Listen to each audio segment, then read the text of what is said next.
Hi, this is Alan. I like IRONWORX because it's where everybody knows your name, and they're always glad you came. I love IRONWORX with Josh, Walt, and Zack. It's like sitting in your front room having a cozy chat with your best friends. Hi, it's Diva here, and I just want you to know that IRONWORX with Josh, Walt, and Zack, it's definitely my favourite dose of reality. Come join the family and keep it flat. Why sleep in when you could get your dose of iron in the morning? Listen to the IRONWORX. This is Enlightened Dawn. Roses are red, violets are blue. Media is the best on the plane. To this show, I will forever be true. You guys are truly the best, and I love you guys. I'm so thankful to have you in my life. Do you like listening to Space Letters from Never a Straight Answer? Then tune in to the IRONWORX with Zack, Walter, and Josh. Break clear of the fear on the IRONWORX and become an Iron Scout. That's tomorrow, and that is it for us today. And we will leave you with a... I can't do it. We'll do it live. Okay. No. We'll do it live. Fuck it. Do it live. I'll write it and we'll do it live. Fucking thing sucks. Sounds like somebody's got a case of the Mondays. Good morning. I'm here. Wake up. Wake up. Wake up. Wake up. What is dark matter? Okay, we don't know. That's great. That's why it's called dark. It's exactly. Reputable information comes from random people on the internet. Everything's internet. The earth is flat. It's like school in your hand. Dark matter is something we do not know what it is.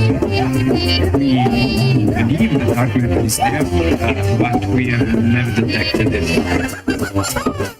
Well, what I'm afraid of course, is that there is no dark matter out there. So what?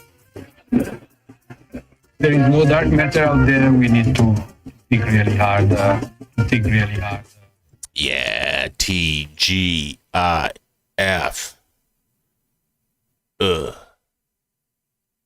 Finally made it. Been a long ass week. It's probably gonna be a long ass day knowing my luck, but fuck it, it's Friday. I am ready for a weekend. It's like I just had one too. But whatever. Morning, fellas. Morning. Howdy ho. Howdy ho. It's a little better. Still maybe a little low, but I could probably boot. Well, no, don't, because there's something on this end, apparently. I say, yeah, I can't boost that. At least not and have Zack talk. That's like two ends of the spectrum.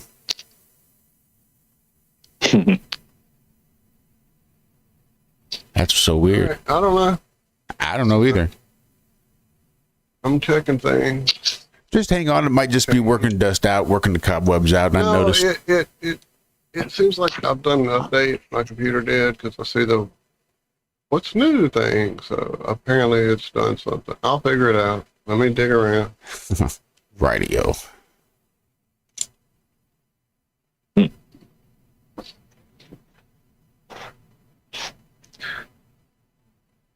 Oh, I seem to take... That was like a long week for me. Me too. We're working those nights on Monday night. I think the Earth must have slowed down back to its normal speed. Maybe that's what it is. Will we speed up there for a second? That's what I've heard. What I keep seeing every few months. Clocks just can't keep up these days.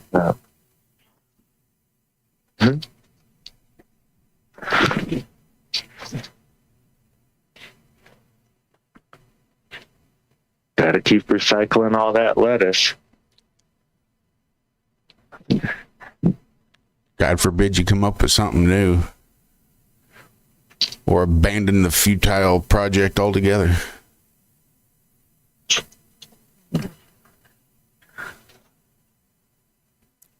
So have you been seeing the crazy stuff going on with Candace Owens? Oh, yeah. She goes on right about the time I get home, so it works out well. I'm winding down from my day, and she's usually playing on my phone. Depending on when. I don't have a clue. So what's going on? Oh, that's so much better. You did it, Walter. Well, Candace was pretty good friends with Charlie Kirk. At least once upon a time, depending to whom you speak. But she was pretty affected by him getting executed there on TV. So she's been using her resources to sort of investigate and dig around and try to see what the hell happened that day. And she's pissing people off in the process. Not the least of whom is Erica Kirk, Charlie's wife, and the entirety of TPUSA, Charlie's organization. Which sort of, I think, runs parallel to this whole thing going on with Nick Fuentes and everybody else, basically. And the question of the small hats. Really interesting. Again, it's a common thread that runs throughout many of the headlines today, that for some reason, the common thread that is ignored that runs through many of the headlines today.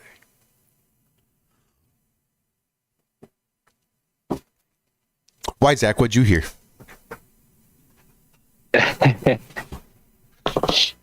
No, I just see people attacking Candace, people defending Candace. Yeah, I don't think I heard Adam Carolla talk about this at all. Who was it? Oh, Jimmy Dore. One of his videos popped up. And he was pretty much right there with Candace. Really? Saying no, yeah. Saying no, there are weird things that happened during that assassination. There were snakes in Charlie's den, you know. There were bad people that surrounded themselves around Charlie. I think Erica, too. In the organization. Yeah.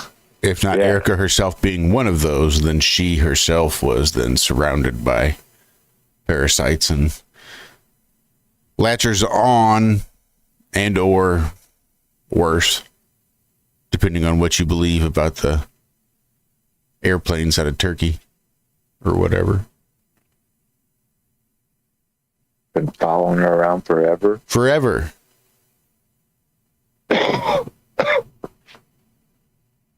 Yeah, it's crazy. And then, of course, the intersectionality of the small hats and the frogs. The French. And what's with TPUSA? Did you see that weird thing about the interview they wanted her to do? And they were making a big deal about her being there in person. Uh-huh. Yep. And she's like, no, I can do it Zoom. You know? Well, and then the guy sitting there talking about integrity and how being there is, you know, more professional while he's talking to his guest who's there via Zoom. And she couldn't do it. She wasn't allowed. Her husband had shit going on that day. They already had plans. He had his shit going on.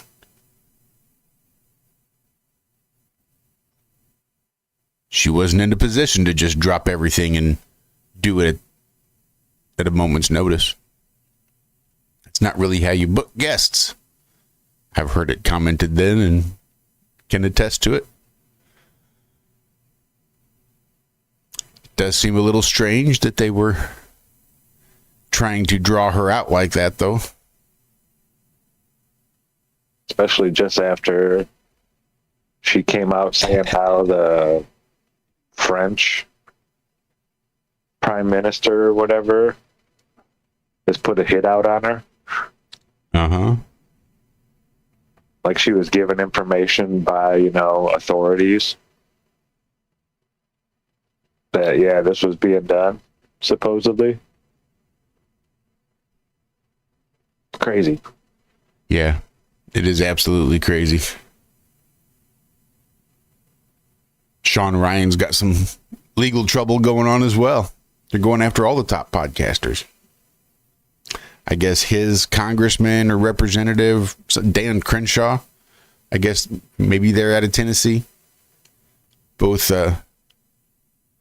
former special forces going at it a little bit, to the point that Dan had to send Sean a cease and desist letter, to which Sean replied to this morning. I just saw it posted this morning. For immediate release. You want a public apology? No. You want a retraction of what I said? No. You want me to stop talking about you? No. Right on.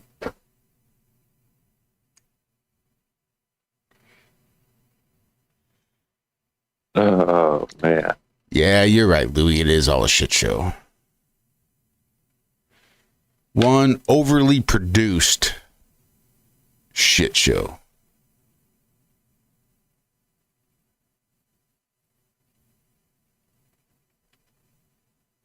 You see Elon talking shit about the Waymos or whatever the other company's called? No, but it doesn't Tesla surprise me. has 0 miles being driverless, right? There's always a human supervisor, they call it, in the Tesla cars that they're working in. And they don't give away their data, right? Well, I guess this other company, Waymo, I think it is, they released like all their data, safety data and stuff like that.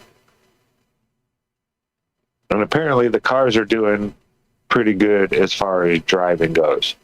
I did watch one pull up onto some guy was getting arrested. He was laying on the ground, guns drawn, like a bunch of guys around him. And this Waymo just comes up driving right next to him and pulls up to the curb, like right next to his truck that's pulled over there on the side of the road. So yeah, see, that's where a human would decide a different option than that. They wouldn't go driving through the middle of the standoff.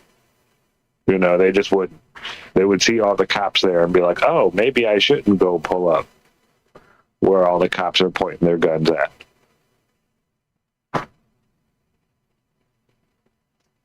But yeah, he was, I guess they have a pretty good, well, according to them and their data. I mean, I don't trust anything any of these people put out. But, the cars aren't, they're slightly better than human drivers, they say. But Tesla, and that's with 0, that's just throwing a passenger in there and letting the car do its thing. Tesla still hasn't been able to do that yet. They've had to have a supervisor in with each car that they have out there on the road. And they don't want to release any of their data. Well, I think Waymo has supervisors too. At least a little bit. I think that Waymo, now that I say that, I don't have any proof of this, but I think Waymo operates a little bit like those flock cameras. Because I just heard recently that a woman had given birth in a Waymo on the way to the hospital. And the Waymo associates had actually called her while she was in the car, asking her if everything was okay because they had been alerted to some unusual movements or unusual behavior in her Waymo. And then I think they got her safely to the hospital, I think, or maybe just pulled over and had it there. No, I think they pulled over and had it there because it was time. But it was, I think they refused to acknowledge or refused to answer as to how exactly they knew that she was like in distress. But it would stand to reason that they're cameras and they're being monitored. But it doesn't necessarily make sense that you've got one person on a bank of monitors, like the old 1980s security guard. So, what I'm seeing here, Waymo develops and operates fully autonomous vehicles using its AI-powered Waymo driver, handling all driving tasks without human intervention in many situations. Offering robo-taxi services in cities like Phoenix, San Francisco. Okay, so that makes more sense now because I was a little off because my only exposure to Waymo is as a mascot character on the John Mulaney talk show that he did on Netflix live every Friday night or whatever night it was. And on that show, imagine a shopping cart, but solid instead of wire basket, and it's about that size, and it has a big like top that opens up, and it brings you Cokes and chips and snacks during their show, and it can drive that to you in a city too.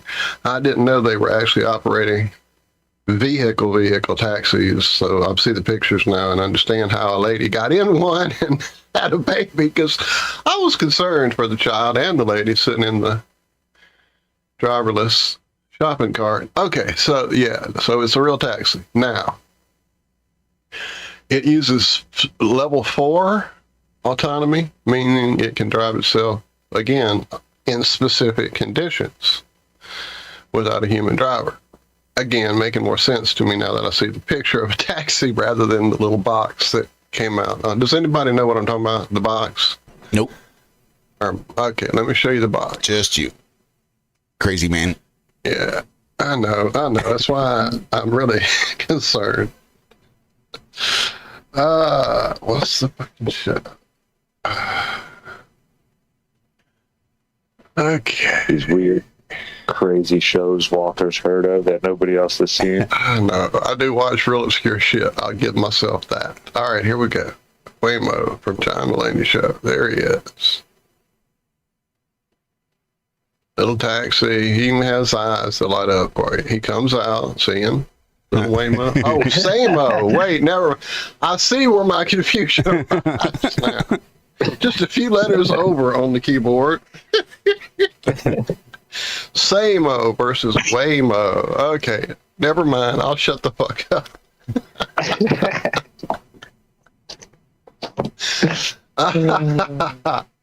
But again, I was concerned for the baby and the lady. Okay, never mind. Say less.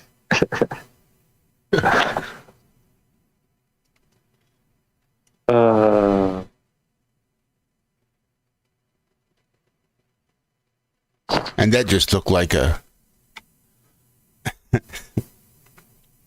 those plastic baskets, totes that they use at the post office.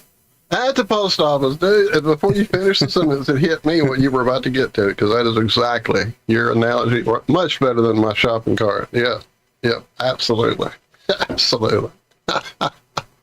You draw a face on it, like, oh, look, it delivers things. No, dude, it's a box with a face. And it does. Oh, man, that's pretty good.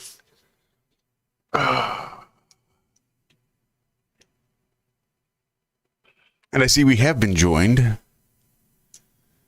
Yes. I've got my drink because I know that a girl around here has got to bring her own drink. What's up, brother? Or at least wear the fingernail polish that changes colors in the presence of chemicals. That way you can dip your finger in your own drink every time. Somebody brings you one just to make sure it's clean. Oh. Yeah, do they have those kinds of fingernail polish? They do have those kinds of fingernail polish. Do they really? I suppose they would. Wouldn't that be a big marketing thing? Hey, girls, if you want to know if there's a Molly in your drink,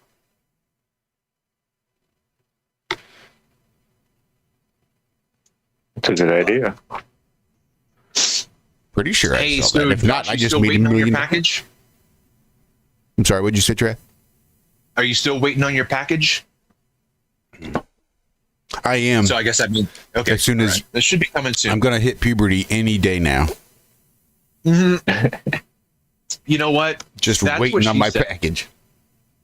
Yeah, the that whole culture of Michael Scott in The Office has completely wrecked every clean, innocent saying that has ever existed. Because anytime seriously, as soon as I said package, I was like, oh my god, here it comes. We're gonna just go like, just knew it was gonna go downhill.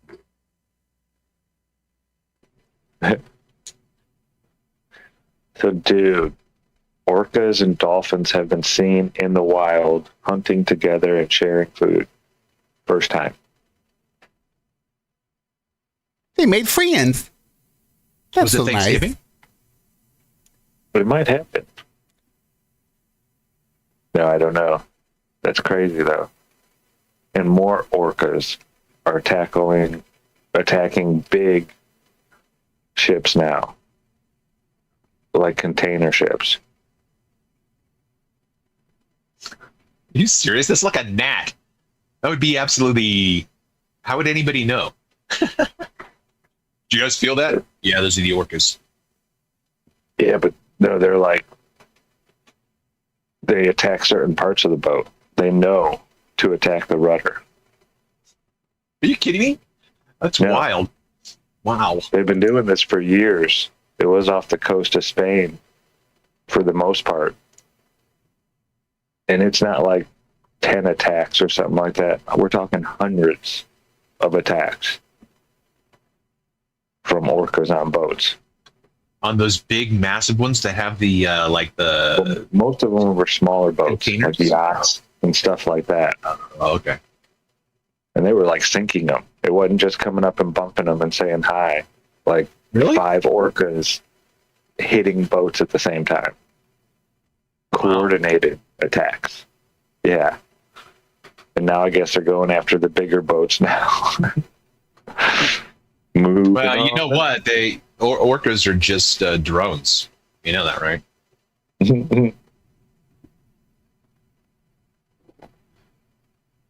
Like the birds. It was the original version of the birds. That's right. I haven't figured out flight yet. They could make them. They could fly in the water. Sink. That's easier.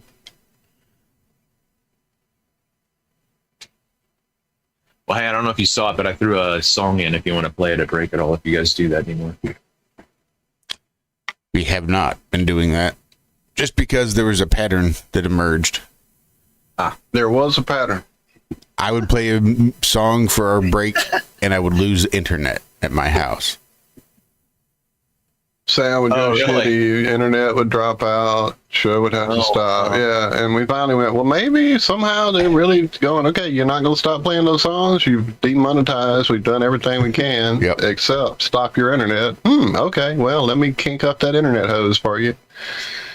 And sure enough, we stopped playing music, and correlation does not equal causation, but what the fuck? Does not. That is definitely not. But you haven't had any issues since, huh? Not really. Nope. That is really wild. Wow.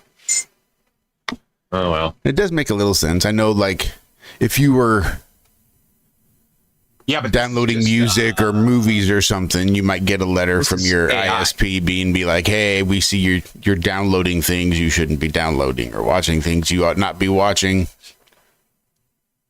If you keep this shit up, my videos, though, it is take an away your original, though. It's not a copyrighted song. Gotcha.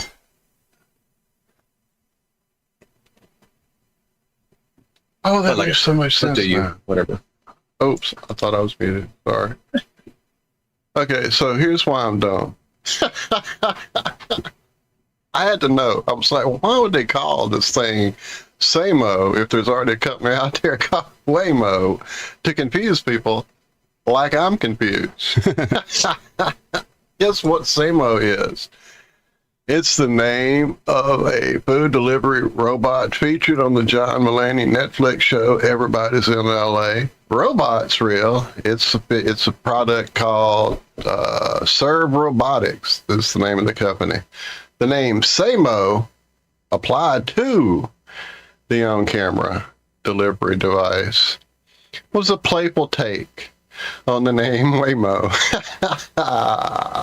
Okay, I feel better now that we've gotten that cleared up. Moving on. But I didn't hear what Waymo is. What is Waymo? Waymo is the company trying to put you out of business. When they say AI is coming for your jobs, they mean you first, Trev. It's the driverless taxi.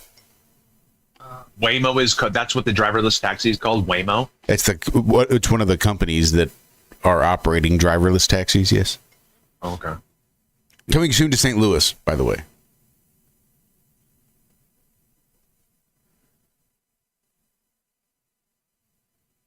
Interesting.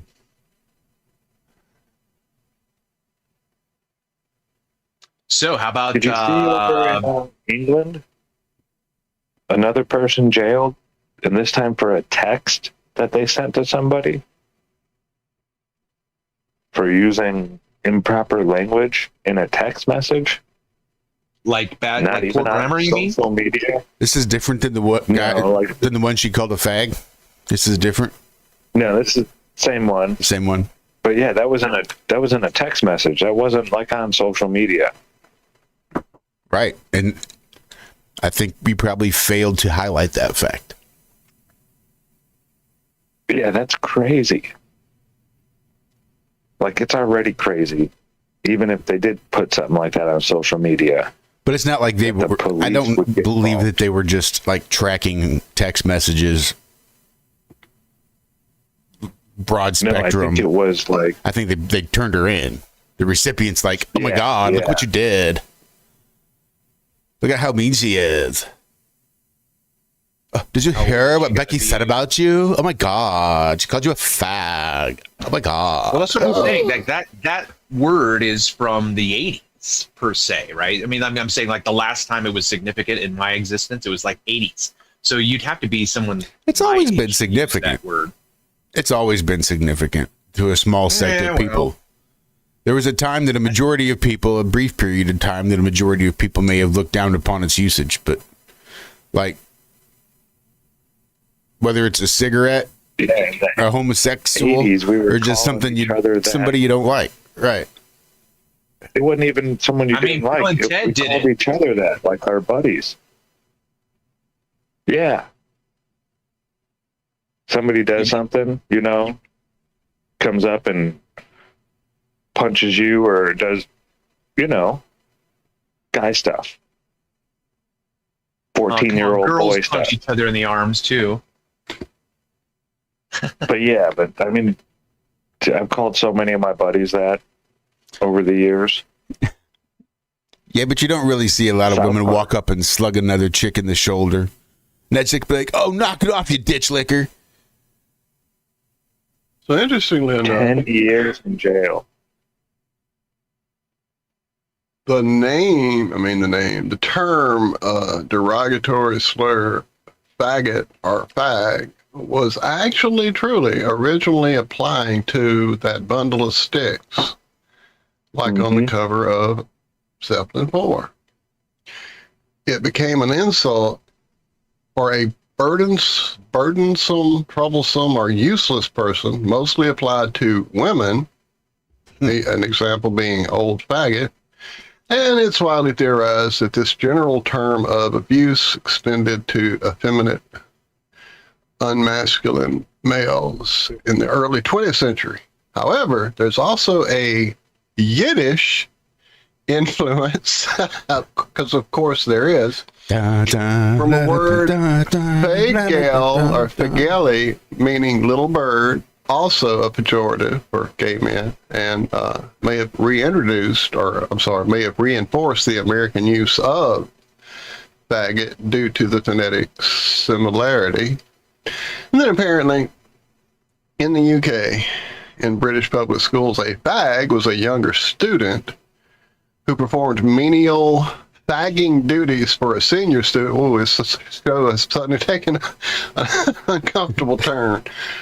No, the term for the chore doer was potentially influenced by the association with women's work, such as gathering sticks, and we're back to the sticks. The British slang might have contributed to the American derogatory meaning, though it evolved differently in the UK. So there you go. Now this is what's great. Now we all know about cigarettes, so we know that it has one tires they can fag out. And apparently, I didn't know this one, there are certain parts of the UK, like the Wales and the English Midlands, where faggot is a meatball sandwich made from offal. And that's awful. At least it wasn't a sausage. Did you guys ever see the South Park episode? With the bikers that drive through town on their Harleys, making all the noise, and they kept messing with the boys. The boys hated it, so they just started calling them fags every time they drove through. And then the bikers started dressing like they were gay. It was crazy, dude. It was nuts. But yeah, South Park did a great episode on that word. Now this brings me to a sort of my point here is like the idea of racism. When I was a kid, racism was, you know, if you were to discriminate against someone based on their race. These days, it's this weird combination of power and prejudice and things like this. And there's this whole new weird definition. Or words like cisgendered. Like, just make shit up wholesale. Just invent new guttural sounds and give it meaning. All right, this is what cis means. Whatever. But their big argument is that, well, language evolves over time. Right? It's okay for black people to use the N-word because they're just taking it back. They're taking back the power of the word.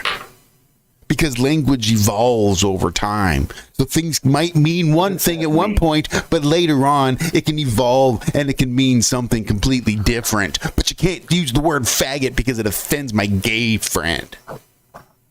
No matter how you mean it. But don't forget that language evolves over time. And you should accept everyone's proprietary definitions of everything. That way, everything becomes trivially true. If you call blue green, then you could obviously say that the sky is green, right? Whatever. Well, I mean, if you think about it, a certain shade.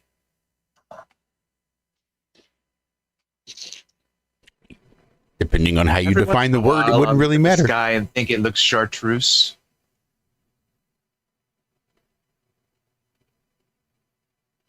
Depends on how you define chartreuse. Take warning, right? When the sky, red sky and morning, so to take warning. What happens if you're in the Midwest? Weird. Green sky, Midwest, tornado possibly. Well, green skies are not good.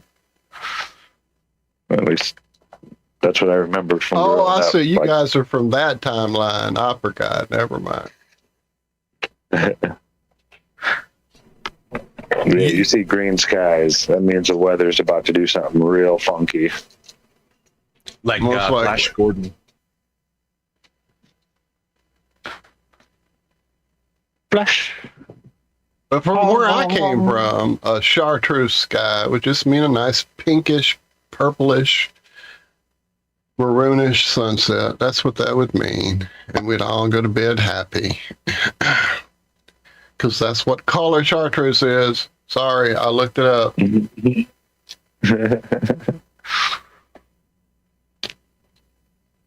I'm not the only one. At least half the people I ask, hey, what color chartreuse go? Isn't it like a maroon color? Like half the people. So yeah, they definitely switched that one out. Really? Really? Oh, yeah, 100%. What color was the microbus on the video? There was no video. There was a song that I loved and sang every day. And now you're going to tell me that there was no video that accompanied that song? And that one word, I went, oh man, what does this word mean? So I went to my room where I had this 8-inch, 9-inch wide dictionary, and I looked up chartreuse. Took me a while because I didn't know it started with a C. I thought it started with an S, and I kept looking through the S's and couldn't find it. So I went, chartreuse, let's try the C's. And I finally found it, and there it was, purplish maroon color. And so that point on, I always would go, oh, look at that pretty chartreuse dress, or, oh, that's a nice chartreuse whatever flower. Until one day, about 91, around the same time I saw that the Berenstain Bears had changed their names, interestingly enough, I noticed a tube of paint in the art department on somebody's easel, and I went, well, damn, they must have got that at a knockoff store, because I can obviously see the green color around the tube tip. You know, when you screw the tip back on, it's got paint in it, so it kind of gets around the top of the paint tube. And it was green, and I thought they'd have bought that, secondhand and messed up labeling or whatever. And at that point, I discovered that almost everybody else in class thought that was that color. And I'm like, okay, well, that's not right. Chartreuse is fucking maroon, purplish maroon. The ish, I can remember seeing it and thinking, well, that's a strange word too, but I know what purple is. Anyway. What's up, Cabins from that timeline? He knows what color it is. What's up? Yeah, the question though is, if you still have that dictionary. No, it got used to pieces. It got destroyed in So was there an N in dilemma? Yeah. See, that one I don't know. I never had to look that one up. Dilemma? No, I would say no. There was one I came across the other day, but I can't. But dilemma? No, it's too bad. See, dude. No, there was an N on it at one time because I used to call it dilemma. Same. Really? We're having a dilemma. Yeah, that was one of my jokes. Interesting. Obviously, that would be right. Why would you make a joke about something that didn't exist? Yeah. Yeah. I had a weird, absolutely bizarre, and the only person who can confirm it is probably my ex, and we don't talk. When I went and visited my mom, she and I were talking, and I don't know, what's the word I'm looking for? Nonchalant. That's what I was looking for. I nonchalantly mentioned that my sister, who's 10 years younger than I am, had her tongue pierced in the late 90s. And my mom said, no, she didn't. I'm like, yeah, she totally did. And we went back and forth. I'm like, text Carrie and ask her. My sister Carrie disavowed my memory. She's like, I never got my tongue pierced. I'm like, you're crazy. Where am I? What timeline is this? What's going on? There should still be a scar. Next time you see her, you just gotta I'm telling you, man, the only one that can confirm or deny it is if my ex says, oh yeah, I totally remember your sister had her tongue pierced. I think that I'd have any justification for my memory. I got mine done in the mid-90s. No, late 90s. Late 90s.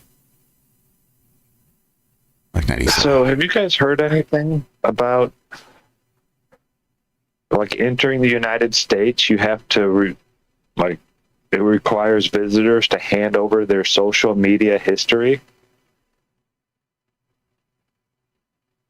Nope.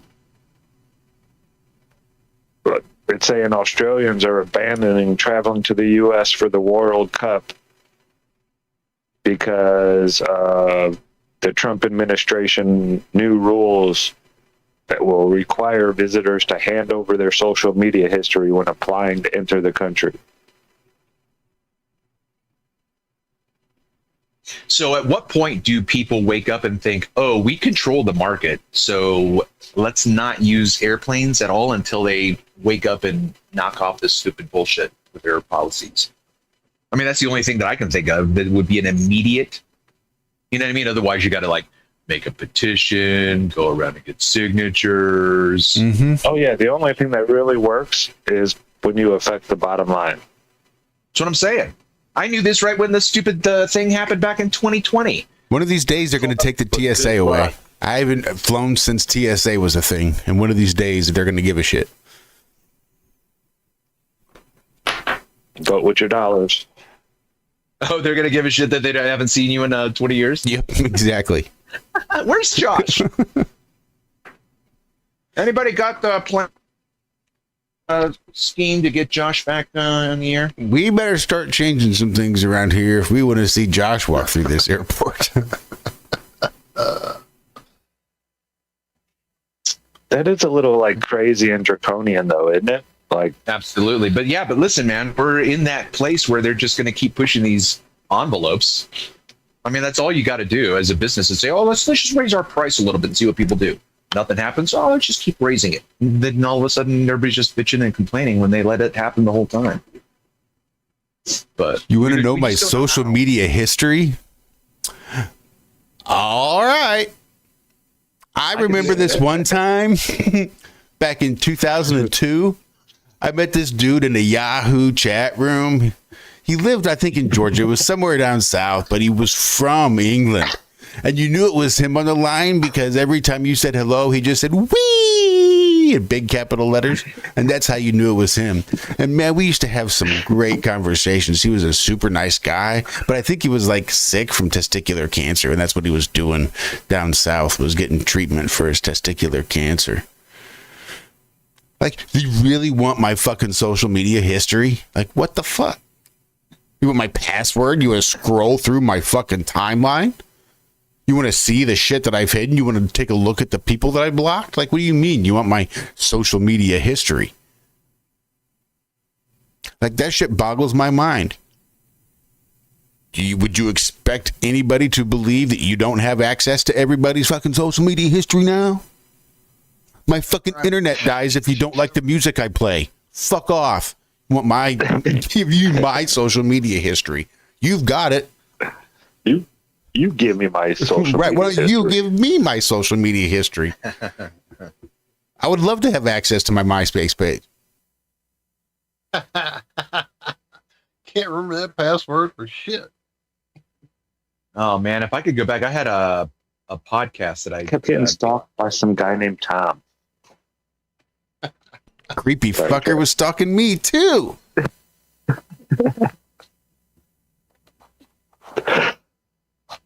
Sorry, Trav, go ahead. Oh, that's all right. You had a podcast back on. Oh yeah. So then I've lost episodes where I interviewed some pretty big names for the tribe that I was in when I was a minister still. But I let the account die, so then that account can't get accessed any longer. But they've got to exist somewhere. Those interviews.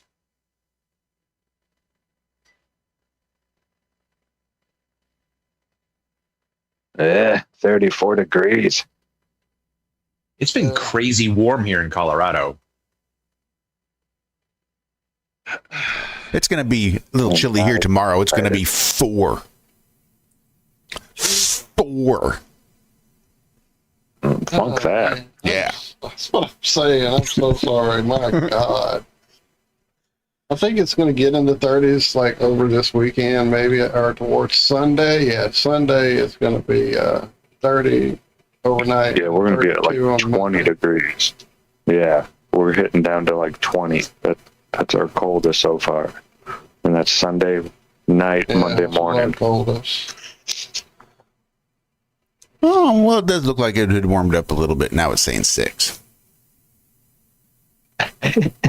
So I guess that's a thing. See, it's not so bad. Silver linings. I don't miss it. I'm not going to lie. I don't miss 6 degrees. At all. Or 4. No. Or 7 even. No. I haven't been in single digit weather ever in my life. It's nothing special, Walker.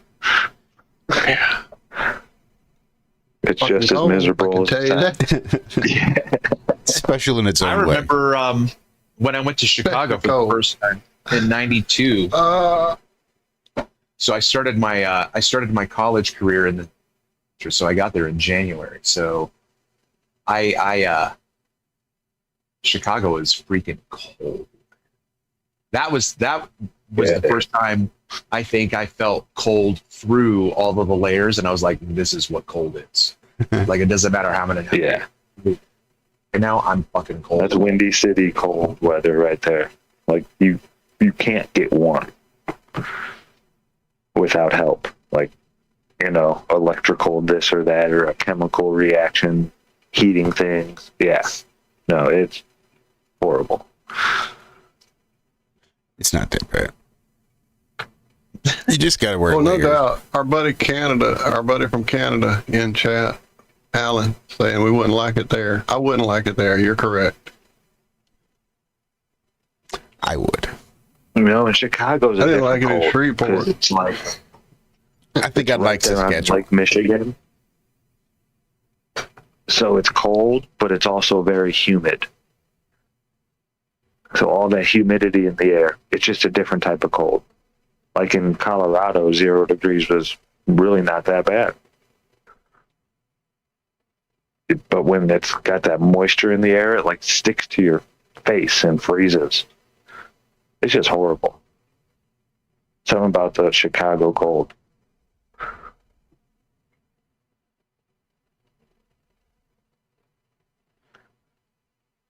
Not a fan.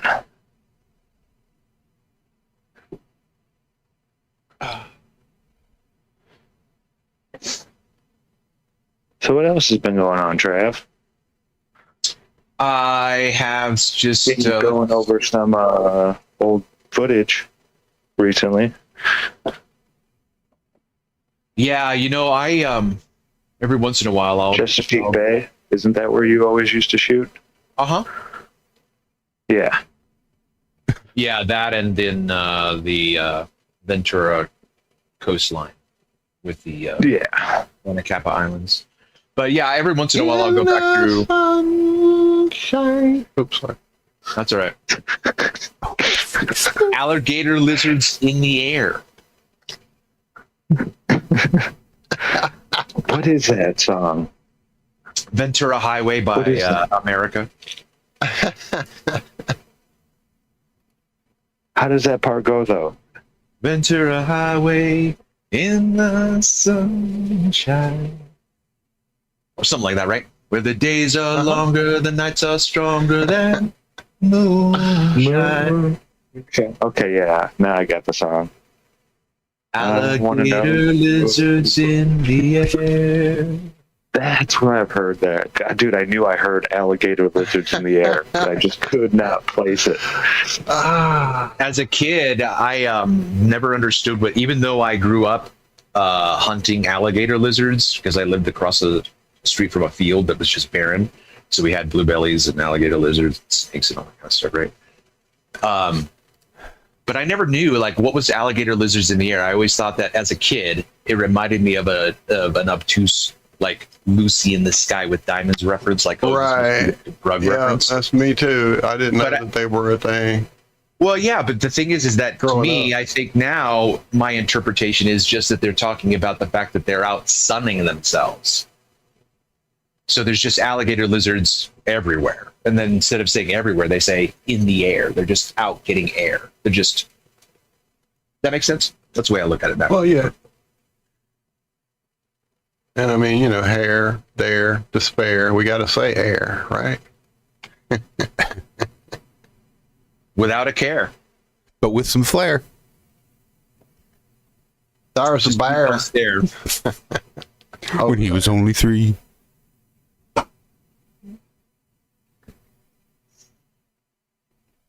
Who was 23? Davey. Of course, for me, a long time, that was misheard lyrics. For a long time, it was, what was it? I thought it was something about Armageddon. Armageddon, wizards in the, I don't know. I can't remember. Something about Armageddon. We're still talking about Ventura Highway? Oh, yeah. Again, I had no point of reference for an alligator lizard, so. But I knew all about Armageddon. I was a preacher's grand boy.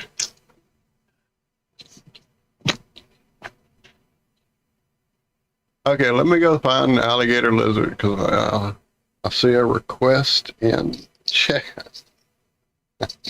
Yeah, I'd never heard of an alligator lizard.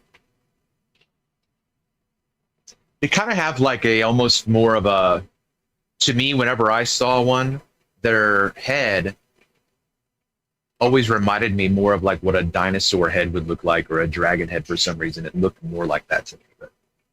But they tend to be a little bit larger than, you know, your typical lizard that just runs around. Here we go. Here's different ones of them. I see now why they call them that, because their scale pattern definitely looks like the back of an alligator. Read my lips, alligator.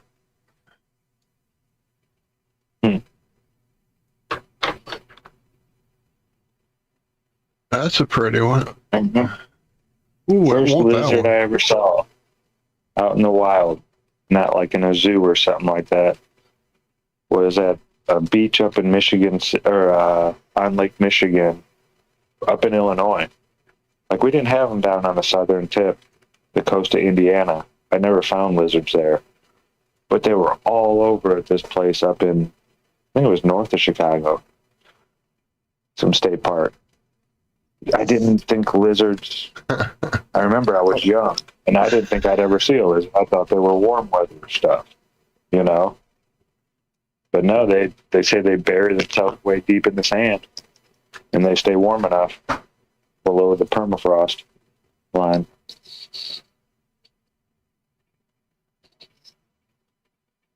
Dude, the stuff animals do to survive is amazing. The things an animal won't do to survive is amazing. Ain't much they won't do.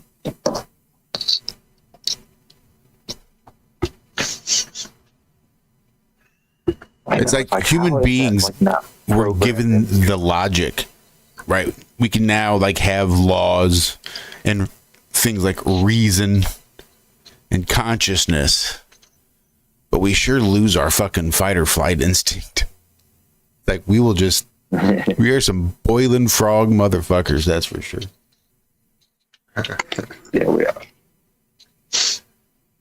Well, because they've learned not to put us in the fight or flight, to keep us right in this limbo in the middle, where that, you know, you don't throw them into boiling water. You slowly boil the water with them in it. Yeah, they've gotten good at it. And they know they can flip a switch. I bet they could start a civil war at any time.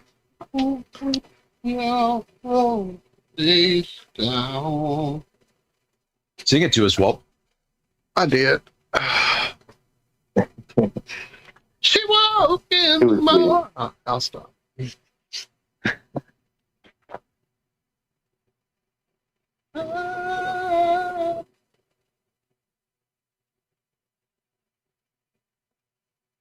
Oh, I don't want to do it today.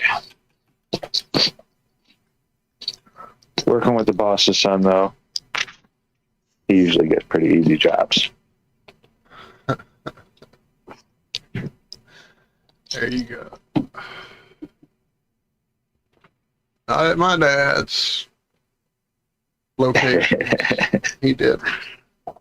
He got the worst treatment so that everybody would know he wasn't going to take it easy on his boy. All right.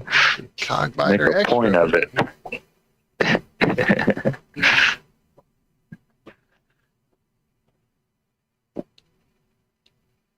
No, the guy really does know what he's doing, though. He's been doing it for a while.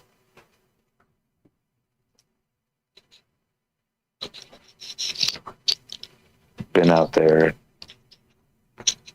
He was talking about wanting to get highways. I don't want to be out on the highway.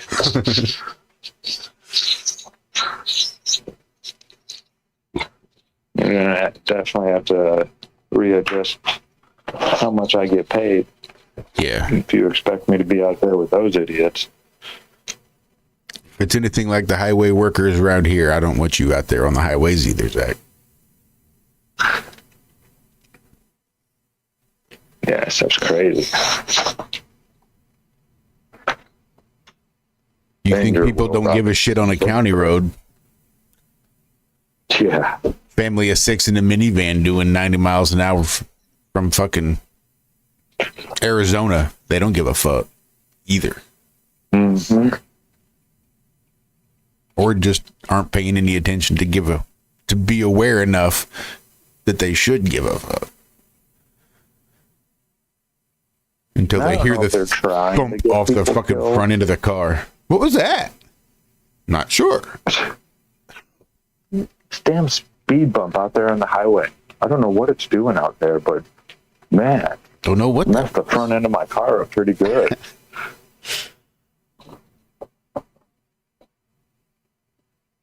All right, Bubba. I love you. Have a good day.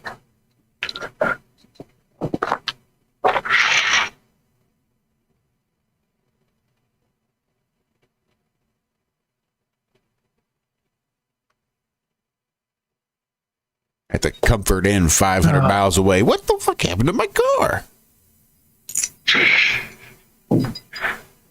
Oh, that was Zack. Sorry.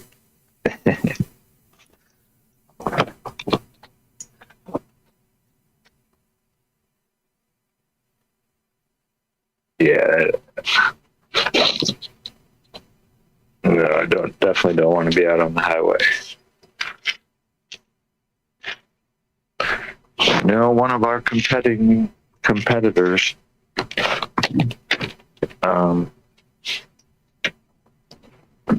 the company is no longer allowed to work on Duke Energy jobs anymore, which is like 95% of our jobs. I'm sure it was a big chunk of their jobs too. So yeah, I don't know what they did.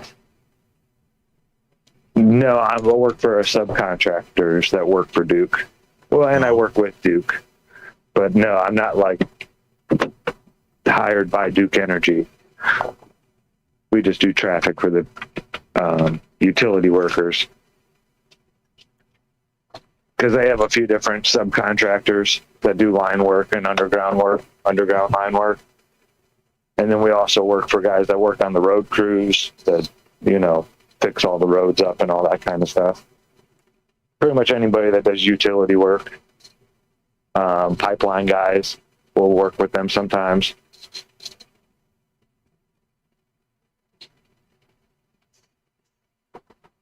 Yeah, it's a neat job. I enjoy it. People think I'm crazy, what about it makes it enjoyable? Scenery changes. There's not a whole, because I've always done like manual labor type jobs my whole life, and this one isn't so much manual labor. Like I don't have to stand on a factory production line catching all these pieces coming out of the machine like a chicken with my head cut off, for 12 hours a day. Like yesterday, I consider us like we're like a gun or a condom. It's better to have us and not need us than need us and not have us. Because DOT, there's all kinds of rules when you're working in the road. Certain things have to be done. Certain signage needs to be put up. There needs to be certain things that are done. If they're not, the DOT can come by and shut that job down and tell you, hey, stop all the work, get your trucks out of the road. This isn't set up. Even if we're there and it's not set up right, they can just come and shut us down. I wonder if you could create a business that would have its own policies that would say to the DOT, fuck off. We know how to regulate our business. And if we cause any accidents, whatever. But I'm just curious, but I'm saying like in a free country where the great America melting pot and you can be anything you want to be. If I wanted to create a business that would be in competition with the DOT while performing the same thing. I don't know why I wouldn't be able to do that, and just to say the DOT, fuck off and go bother the people that you have to do with, because you don't have anything to do with me. Well, no, they're like the government regulators, Right. you know. Okay. We've set someone up specifically whose job it is to regulate interstate commerce and travel. Right, but in this world of litigation and legal ease and things like that, what I'm trying to say is, wouldn't you think that it would be possible to create something, use language in a way that says, I'm not the droid you're looking for? You know what I mean? Like, go away. No, and go like tax all of those other people over here. You're not going to miss any of my money, and fare thee well. Yeah, I don't think that exists. But why my point is that it should, in this world of where we're free. Well, if we're playing that game, I'd say there's in my land there shouldn't even be a need for it. No, for sure. We all, as citizens of Joshlandia, we understand not to aggress, and how exactly Josh wants us to not aggress and to aggress if necessary. Everybody already automatically understands how Joshlandia works, and I don't have to lay down laws at all. It's almost like a hive mind, but better. But I like your idea too, Trav. That's cool. Hey, listen, that's what this is all about, man. That's what it's all about. All these good ideas and talking about it and trying to figure stuff out. No, I agree. Commonsensical and just reasonable, and understand that the signs are there. Yeah, make signs. Suggest is the safest speed while this is happening. Go ahead and make all of those suggestions and put those signs up. I don't mind. Do that. That's fine. That's what I said. They just lowered part of my trip to work down to 55 miles an hour from 60 because there's been some fatal accidents. Right. Speed limit was 60, which meant everybody went 70. And they thought, well, you're going too fast. We need to drop the speed limit down. I thought, well, that's like the dumbest fucking thing ever. So Brian says that I would have to own the roadways. But again, isn't that a misnomer to a certain extent? Wouldn't it, like, Brian, those roadways are public, bruh. It's like, they don't own the roadways. Well, they're not just like open, fair use because they're public. You could say they are held in that public trust, of which we are beneficiaries, but we are not responsible for the upkeep per se. Right? We have someone else be like, all right, you take care of the upkeep. We're going to give you a little bit of money. We're all going to pay you a little bit of money. You take care of the upkeep. You make sure that we're able to safely drive our vehicles on these interstate highways and byways. And so is there anything to like back engineering to figure out a couple of legends if it's true? Was there ever a time when it was only the commercial vehicles that were licensed and regulated? And so here's my point. As I was thinking about this, listening to different things over the years, let's go back to the 40s. The milk truck and the trash truck, or whatever that's going around, or even the dog catcher, right? Those commercial entities are driving around with license plates because they are regulated. But when Granny Smith gets into her little jalopy or Studebaker and goes to the grocery store, she doesn't have a license plate. So that when I'm going down the street and I see a car with no license plate and I see a milk truck with a license plate, I can differentiate between those two entities because the one is a business and the other one's not. So my question is, did that world ever exist where only commercial entities were licensed, regulated, and registered and all that kind of stuff? And then all of a sudden we found ourselves in a warmer pot that was getting warmed up because now all of us were considered commercial entities, and now we all have to have licenses and all have to have registrations, and now all of those road signs now pertain to all of us because that great Wouldn't switch. doubt it. Taxes were Does that make sense, optional at though? one time, right? Right. Yeah, right. Like, we want to go back to that timeline. So originally in the 1903 area of time, Massachusetts and Josh's home grounds, Missouri, were among the first states to require licenses, though tests weren't initially mandatory. It took many years for all states to implement licensing. By 1930, only 24 states required license and fewer required exams. So I guess they were just handing them out for gifts, for favors. Rhode Island and Massachusetts, 1920s, started requiring driver's exams, focusing on safety. I'm still not finding what you're looking for, though, Trav. I kind of made it up in a sense. You know, I want to know that too. But it looks like that's not here in this little AI breakdown. Let me keep digging. Because 1903 is rather early. I mean, we don't even have a prolific amount of. Ford wasn't even industrialized that early. I just can't imagine that. Good morning, gentlemen. Hey, what's going on, Andrew? So before they even came, before America was even a thing, in England, part of the common law stuff they brought from England was this idea of corporate personhood, whereupon corporations are people and have similar voices and rights and things like that as other people. Individuals, persons. Mm-hmm. Yep, the corporate personhood has been an idea that's older than America. So the idea that they can come and tax a business, tax a corporation, how long has that been around? Good question.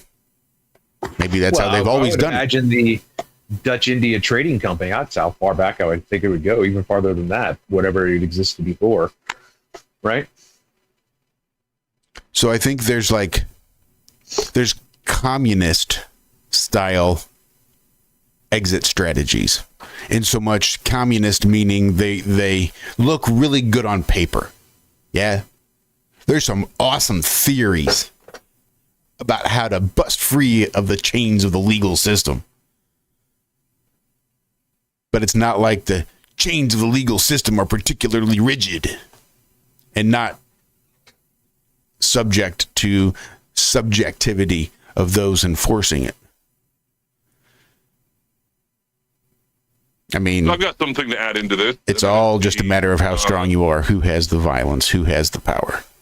I mean, ultimately, really, yeah. Go ahead, Andrew. Sorry. No problem. I'm looking up the history of the DMV, and the Vehicle Act of 1915 created an official department of motor vehicles by 1915. California, I'm not even sure. I didn't even type in California. I just said California alone had 191,000 registered vehicles, underscoring the need for a specialized department. Now, if you want to get around a lot of this kind of stuff, what you can do is buy some unincorporated land and move in there where you're not going to get any fire, police, emergency services, no roads. Basically, it's just a big fucking field. And I've spoken with some people that have done this. It's fairly inexpensive. It's just you have to know how to homestead really well. And then from there, you can put your own roads on there and name them whatever the fuck you want. And then from there, you can drive around and do whatever the fuck you want without a driver's license or anything. Like a, what do they call the farm vehicles? No license plate, no registration required.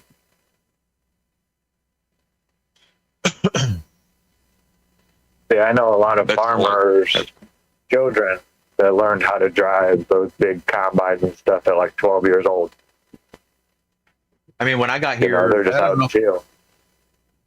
Yeah, I don't think it happened right away, but I was walking down Main Street, which is just a block away from where I'm at, and he must have been 10 years old, and he was driving a 250. His dad was in the passenger seat, but he was definitely 10 years old driving a fucking 2.5-ton truck. That's awesome.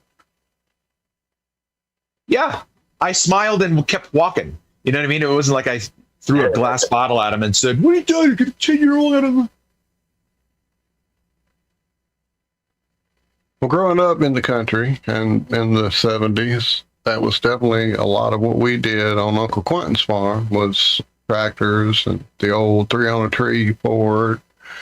And we all learned machinery, safety, and operation that way. Go-karts, motorbikes, mini bikes, you name it. That didn't mean I wasn't also being allowed to drive down those dirt country roads by my mom at the age of like probably 8. And, you know, by the time it was time to get my license, I was an old hand at it. It took about 10 minutes, you know, a few parallel parking and a couple of trips across the train tracks too. And they're like, "Oh, you've been driving a long time, huh?" I'm like, "Well, you know, with my mom in the car, yeah." We're not going to talk about all those nights I accidentally forgot to tell her I was going to use the car to go to the store.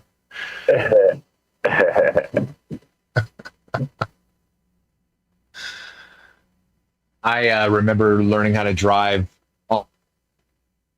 that led to my grandparents' house in Southern California. It was about a 2.5 mile of just 25 miles an hour, windy road. So my mom had no problem because I couldn't drive fast. I was turning and turning and turning and turning all the time. So learning how to drive a stick and downshift and, you know, all that stuff. I learned how to, it was a great, great lesson. If you want to see that road, Google the Ron Howard movie from the 70s called Eat My Dust. And the opening scene is a muscle car zipping through that canyon road all the way up to the end. And it actually passes by. You can see the driveway where my grandparents used to live. That's awesome. Right?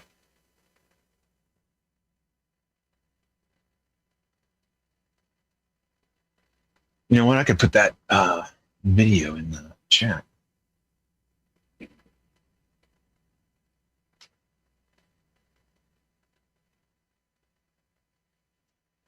Yeah, I love working outside, Trav. That's another thing I love about this job. And the scenery changes.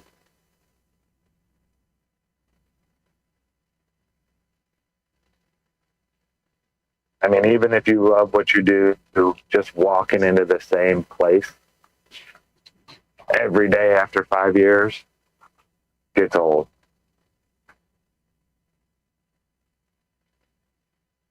Well, I don't know. I've never really loved any job that I did. That's why I like being an electrician, because also a teacher. Even though I go to the same place every day for class, but as electricians, we go to different places all the fucking time. And maybe in 10 years, I'll move into something else. And I'm thinking about going into land surveying, because that looks pretty fun.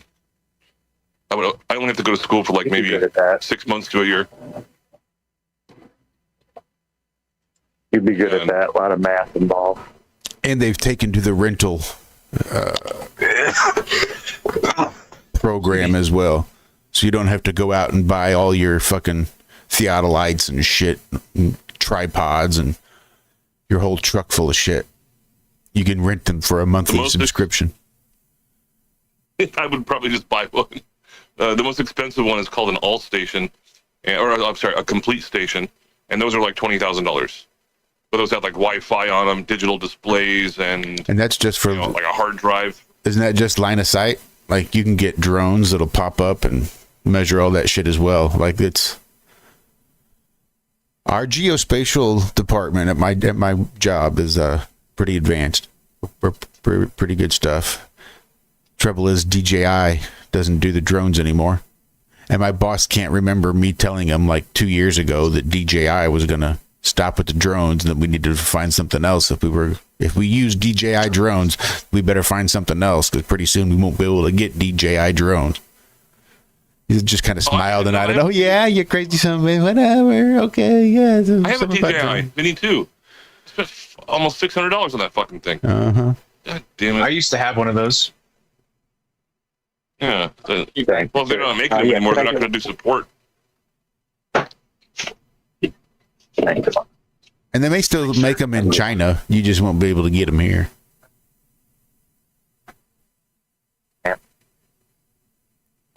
in regards to doing something that you love, as much as I despise Bill Gates, he did actually say something that was, he made a quote that I would agree with, that he says, when you find something you love to do, like for a career, it won't feel like you went to work a day in your life. And that I really, really enjoy teaching. So if money wasn't an issue, like all of a sudden I had like I don't know, $1 billion in my bank account, I would still teach. I would just do it for free. Because I thoroughly enjoy it. Yeah, for sure. Can you imagine having a village where, that kind of system existed, and you could, like, if the children were just allowed, everybody knew everybody, and I know that we're talking about hypotheticals, but like if kids could just walk around and go to the blacksmith, go to the electrician, and figure out like what interests them. Like, hey, what are you doing, Mr. Andrew? And he says, and like, yeah, I'm not interested in that. Well, what are you doing, Mr. Zack? And then like, oh, I'm interested in that. Like, I want to do alchemy. And then you'd be apprenticing under Zack just because that's just what life is. You know what I mean? There's like no regulation of going to school at 8 o'clock in the morning and all that bullshit. It's just life. You know what I mean? Yeah, and that it's so weird for me to bring this up. You're just making me think of it. They're one of the world-renowned chefs. He's still alive. Marco Pierre White. He's the guy that trained Gordon Ramsay, and he said that when he was, I think he said he was like 10 years old or something. One day, his dad picked him up and drove him down the road, dropped him off in the back of a restaurant where his dad said, "All right, you're working here now." He's like, "What the fuck?" And he didn't know how to cook anything, but he got approval from the owner, and that's when he learned how to cook. And that was, he said that started his adventure of being a chef. So he didn't have a choice. His dad just like, well, here's what you're fucking doing. Then, yeah, I'll be back in 12 hours or something. And then the rest is history. Some people. Yeah, I mean, those are. Yeah. Right. Yeah.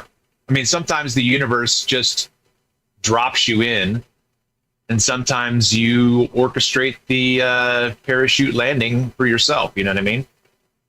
But it is interesting the way that the universe seems to have aligned with him, because that was who he was, deep inside.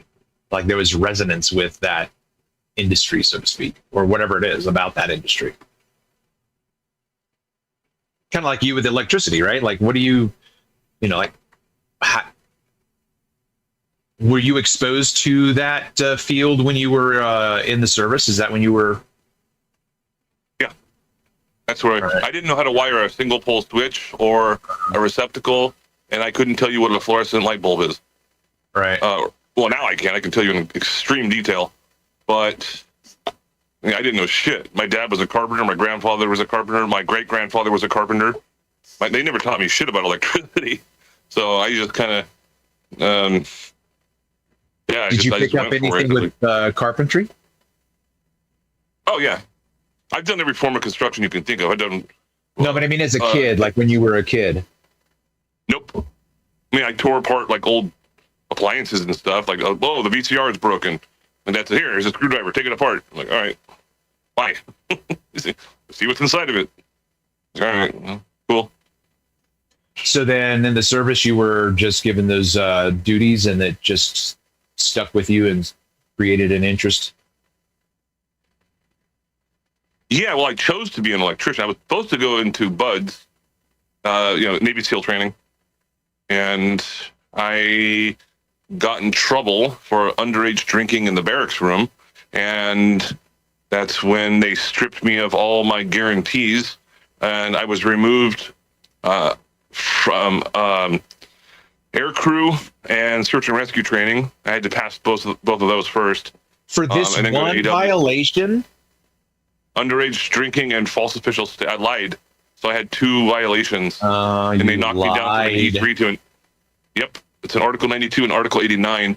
of the UCMJ, and that's when they stripped me of all of my guaranteed benefits. Wow. And then from there, they're like, and I was still really, really fresh.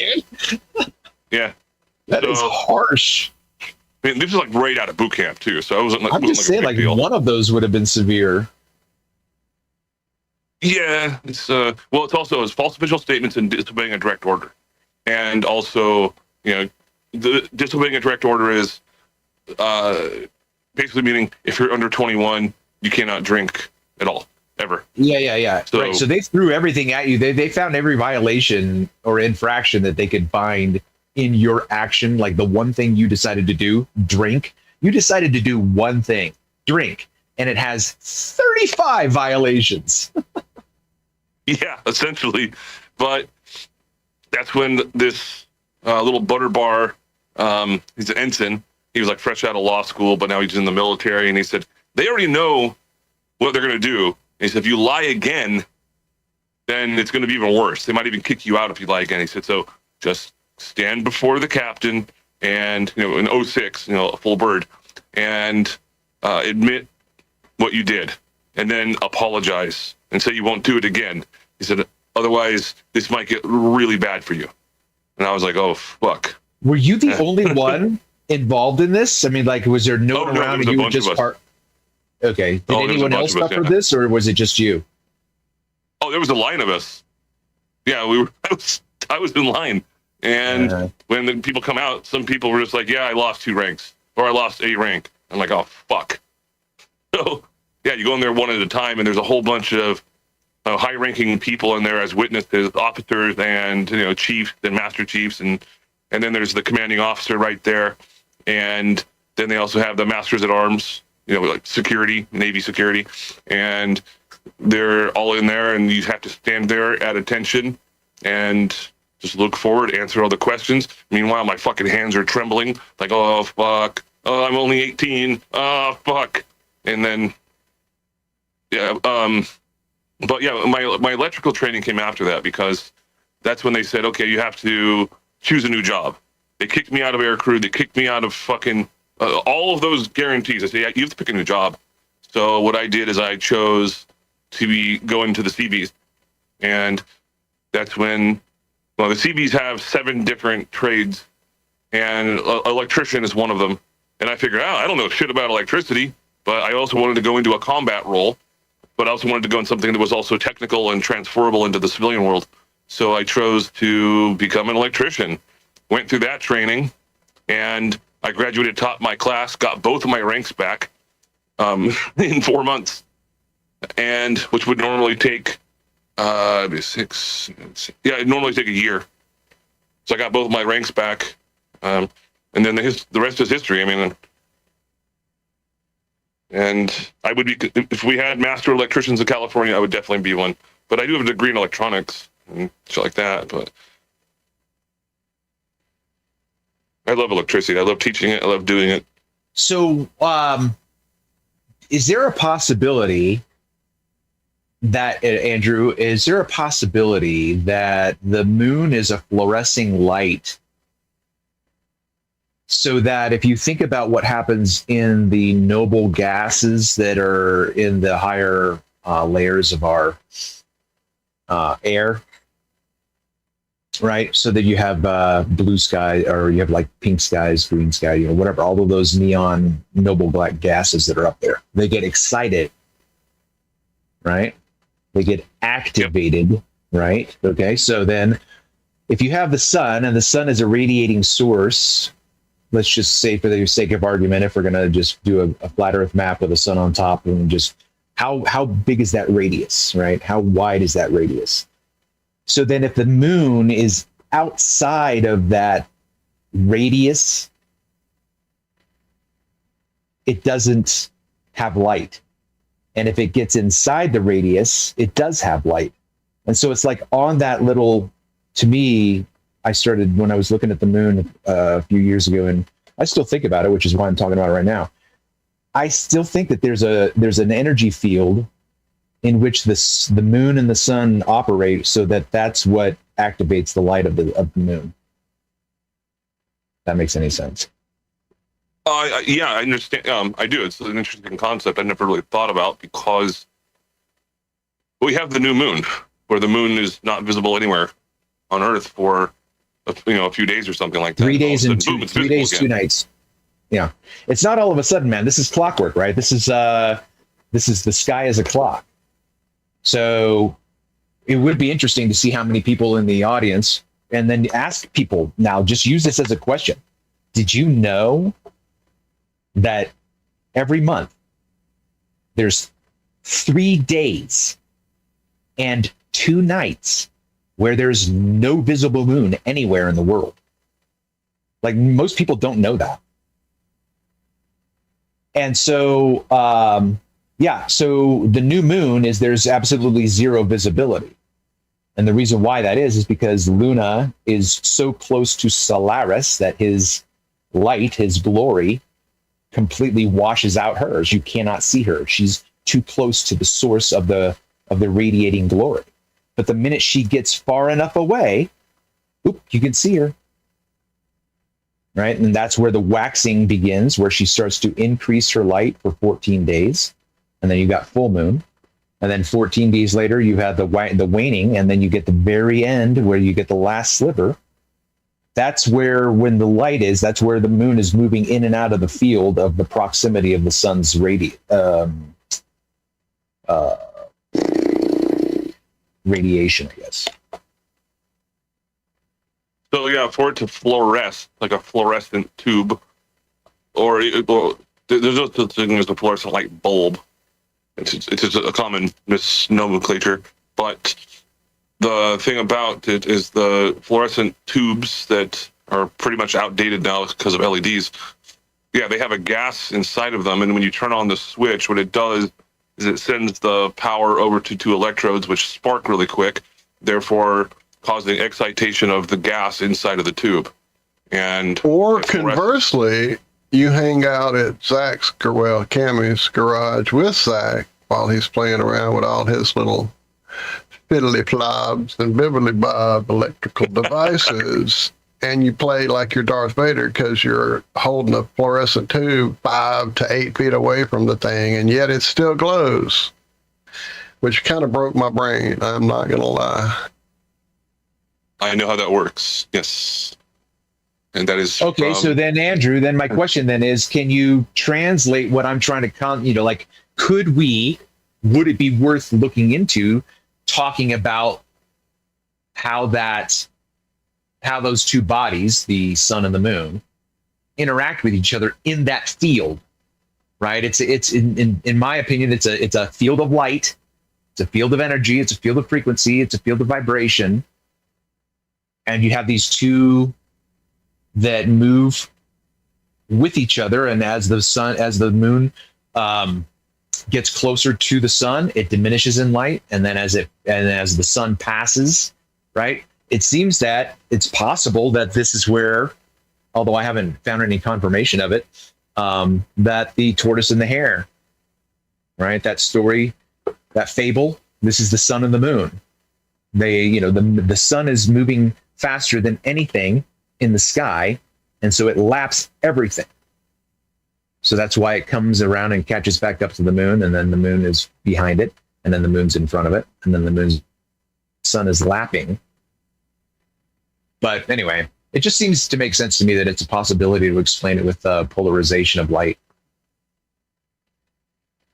Yeah, I would have to look into that a lot more. It's a very interesting theoretical concept, but I would have to look more into the noble gases and the luminosity of the moon.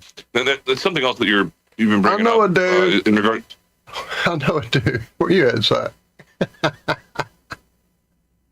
You getting ready for work? Is that what you're doing? Must be, because he's been awful quiet during this part that he would have a lot more knowledge about than I do.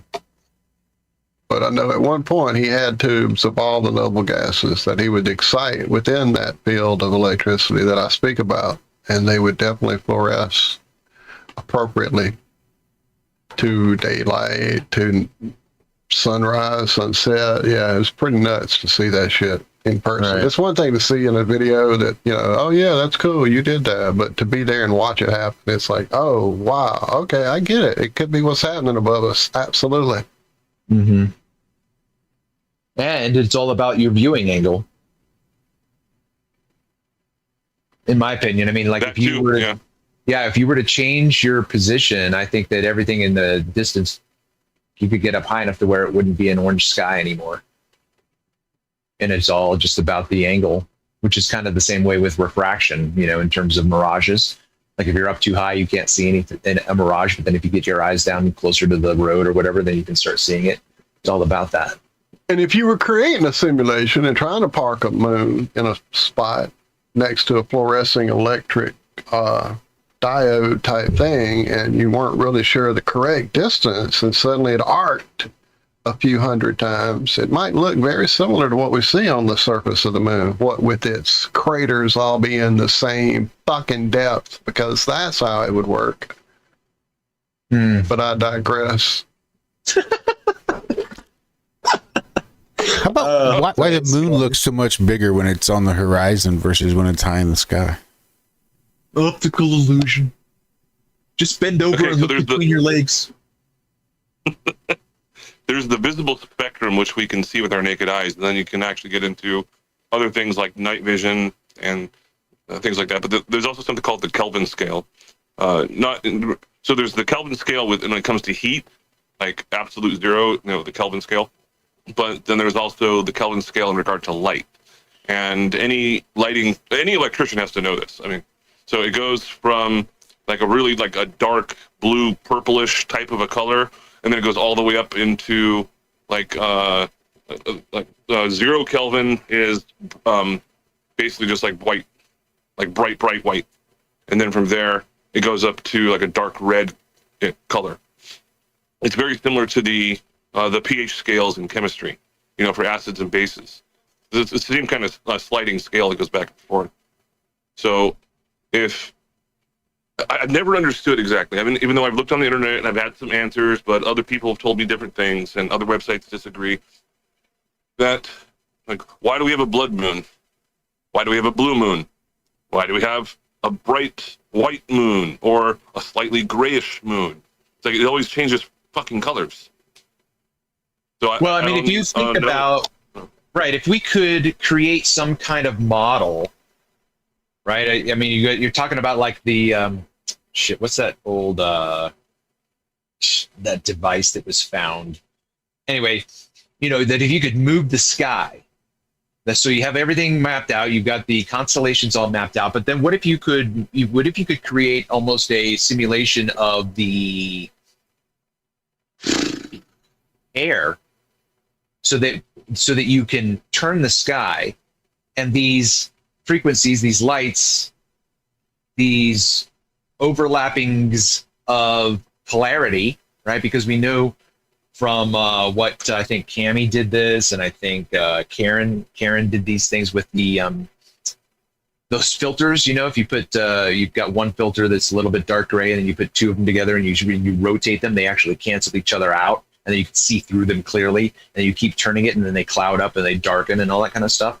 So that if there's polarization of light that's happening in the sky above us, and it's just seasonal, right? Every year we're going to see a blood orange moon in November because the sky is in a certain position and the color of those noble gases at that place. Like it's almost like we have the sky mapped out in terms of the stars and whatnot, but in terms of a more naturalistic explanation that's not heliocentric, right? Because the heliocentric explanation is the angle of the sun 93 million miles away coming through the atmosphere at this angle creates the light. Which to a certain extent... Well, I think it would be kind of cool to... I've got some contacts over in Australia and then some people in, South Africa. And then so if we had, nighttime in some of these places all at the same time, and everyone goes outside and hey, what color is the moon? Take a picture of it and then kind of overlap them, assuming that there's not clouds and shit. Yeah, for sure. Right. Yeah. Mm-hmm. That's a good idea. That would be interesting. Like we should look maybe how far out is the next, significant moon that we could possibly do that. Yeah, that'd be a good idea. Yeah, because angles are definitely a factor when it comes to that. It would have to be, pretty close to the horizon, wouldn't you think?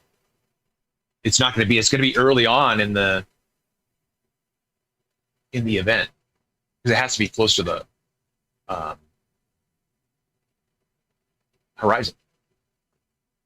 Yeah. I don't even know if the moon's a physical object, and that Robert Forrester, from Tasmania, back in 1970s, he said it's actually plasma, which is not. It's not a physical thing, but a lot of people call him a kook, even flat earthers. You got that guy's name? Yeah, Robert Forster. Was that? Yeah, I remember. I have that video saved. I don't remember his name being mentioned, but yeah, I mean, regardless of whether or not it's plasma, a physical object, I'm saying its position, its angular position, has to be within those first, I think, 10 degrees off the horizon.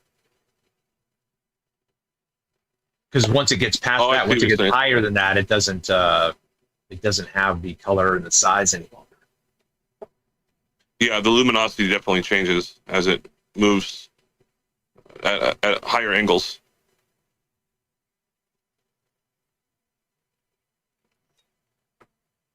Has anybody watched a sunset? Has anybody watched a sunset from between their legs?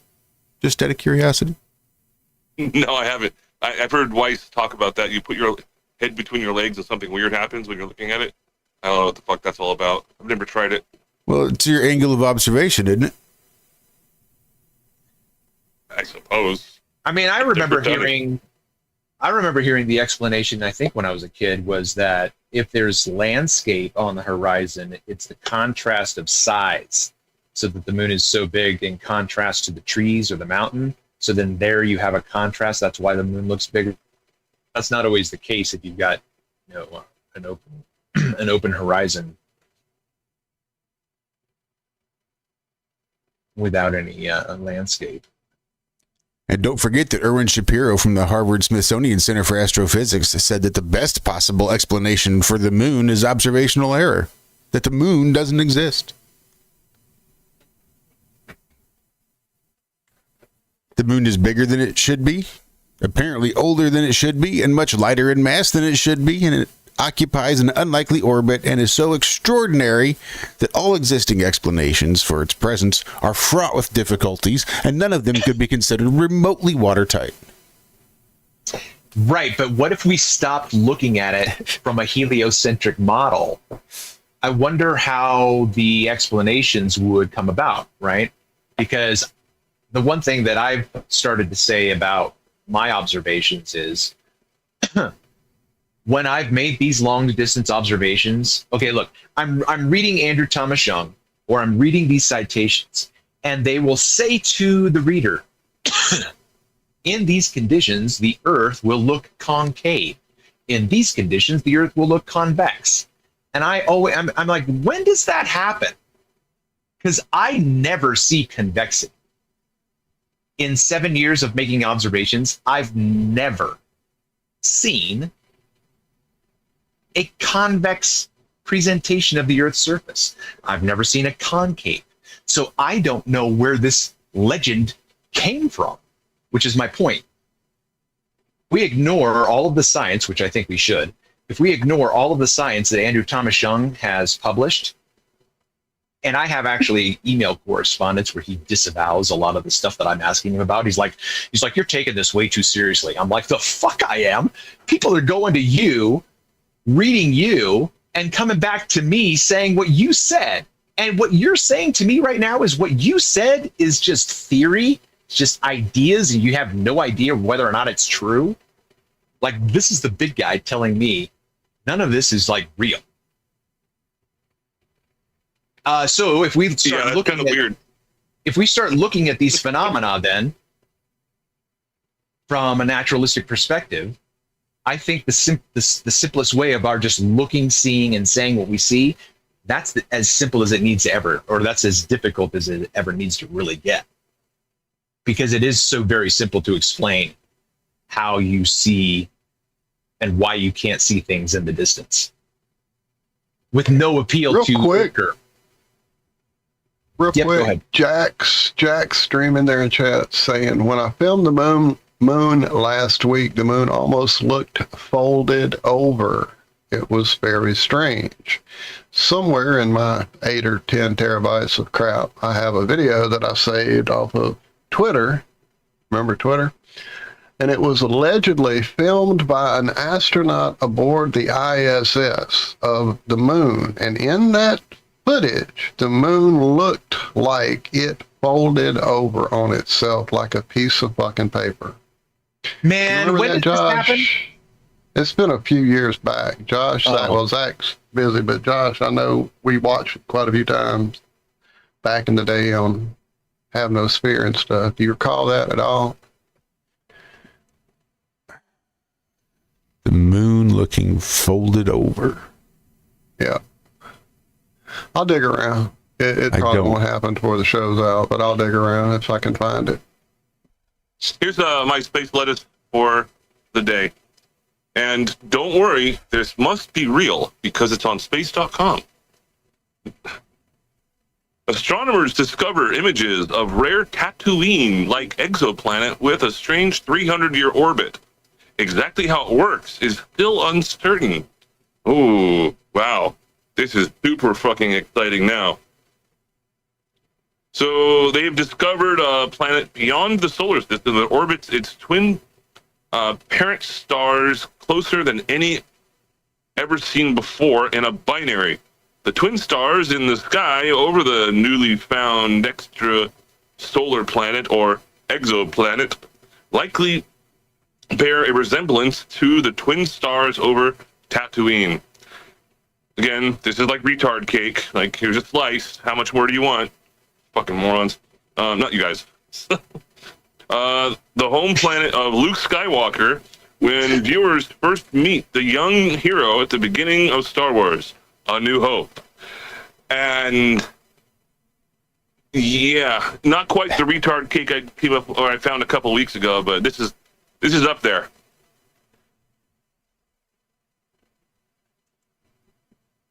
Hey, man, you got to give those Star Wars fans something to read, man.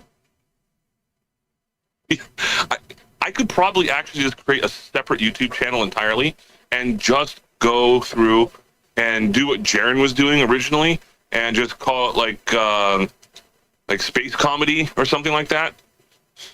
But I would act like I was serious about it.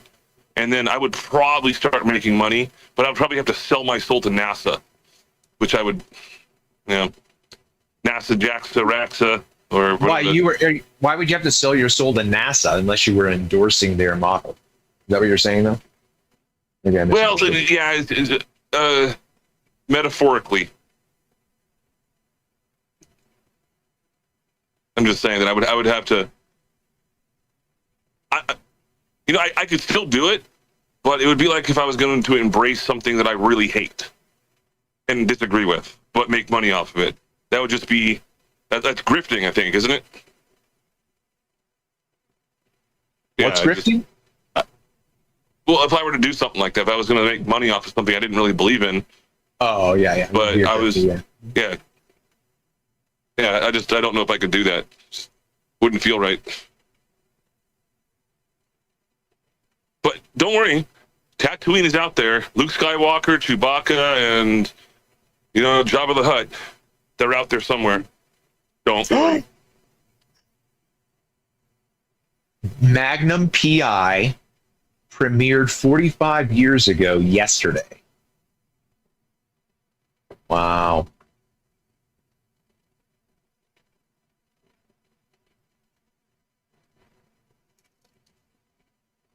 That was probably my biggest series that I watched, besides 21 Jump Street in the 80s. I don't know if I ever watched that. I think my dad did. Which one, Jump Street or Magnum? Both, actually, I think. So here's something I'm a little ashamed to admit. Well, not the first part. The first part is that the TV show I really watched as a kid was The Fall Guy. Oh yeah, with Lee Majors. Big fan. Lee Majors. Yeah. And the blonde, I can't remember her actual name. Lee Fairchild.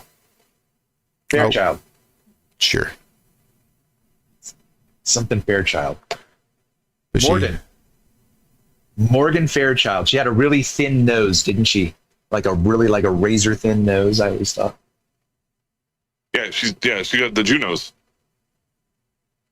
Well, anyway. You know, the scene that I always remember in that opening montage, Josh, is when Lee Majors is in the bathtub and he's got the cigar in his mouth, and he's looking at the boats. Uh-huh. As soon as you said Fall Guy, that's what my my memory bank pulled up for me. So they did they made a movie recently. I watched it. Yeah. What'd you think? I wasn't impressed. It didn't need to be called the Fall Guy. You know what I mean? It's like, to me, it's the same stupid stunt that they pulled with John Hamm. Did you see John Hamm reprised the Fletch role? So he did a Fletch movie, but they're not going to do anything with it. You know what I mean? So it's like, why did you call it Fletch? You should just made a movie and just fucking threw him in there. So there's no reason to call it Fall Guy, because it didn't seem to me to have really the same. And see, here's what was embarrassing. It wasn't the same. Granted, it wasn't the same plot. And that's what threw me off at first. I'm like, why is this the Fall Guy? Like, he's not even a skip tracer. Like, what the fuck is this? Like, how is this the Fall Guy? Like, okay, great, he's a stunt man, and I can see how it plays in. But the more I watched it, the more I liked it. That's the embarrassing part of the story. I thought it was actually pretty well done. If they do something with it, great. Like, you could make it into a TV show. This is how he got into skip tracing. And that's the movie, was the setup for the TV show, hopefully, versus a setup for maybe a second movie. But either way, it would be a decent setup for a Fall Guy story. If you look at it maybe in segments, here's the prequel. Here's how he got into being a skip tracer. And the use of all the Hollywood stunts in the plot, I think, worked really well. I think there was a lot of really good stuff in there. Oh, yeah, don't get me wrong. In terms of the production and what it was as a movie, yeah, I enjoyed it as a movie, for sure. And I think they set that world record on 8 rolls on a car roll. Oh, was that legit? I think it was legit. Yeah, I think it was one of those weird Inception moments where they were doing it for the movie and they set the world record. So they wrote in the fact that they set the world record in the movie. Whether they were it was, you'd have to watch it, but it was like a weird Inception moment. You go back at the end, you see like when it actually happened, when they were shooting the actual movie, and when they got the 8 rolls and set the world record. Yeah, it was really cool. That sounds really fucked up. If you're like, oh, hey, by the way, guys, we're gonna try and beat the world record for the the worst car accident you can think of. Like, that could break your neck or your spine, and holy fuck! Even with a roll cage, that could mess you up. Yeah, it was good to watch. It was quite the stunt to watch, regardless. My apologies for probably stepping on y'all and causing ruckus. Every time I click away from the call now, it goes away. Like the audio drops out and I have to reconnect to the audio. I don't know what the hell's going on. Whatever was happening this morning, I guess, when I started. But anyway, this is the footage from 2018. Are y'all seeing my screen? Yeah, we see it. All right.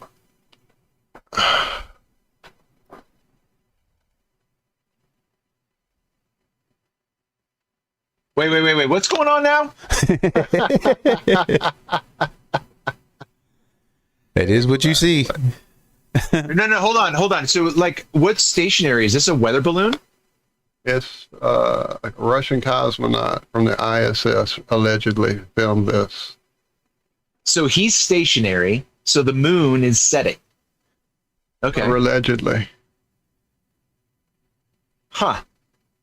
That's pretty large. Interesting, wow. for sure. That is that folded sensation that that's like the sun, though. That's what happens with the Laura, sun. who said it in chat? I'm sorry. I've been so distracted trying to get my audio back. I forgot who actually said they filmed it the other night. My bad. But yeah. I was shocked I actually found it online. I didn't have to go digging through 8 terabytes of crap. That's pretty amazing. I like that. That's a gorgeous capture.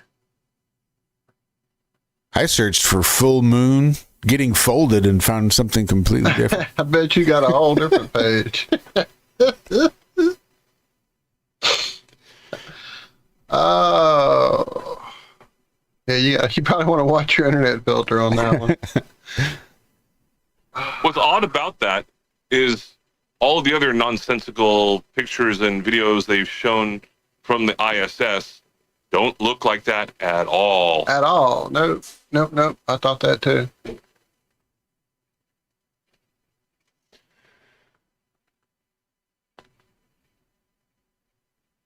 I think there's a word for that. I think it's, what's that word? Oh, it's called bullshit? Yeah.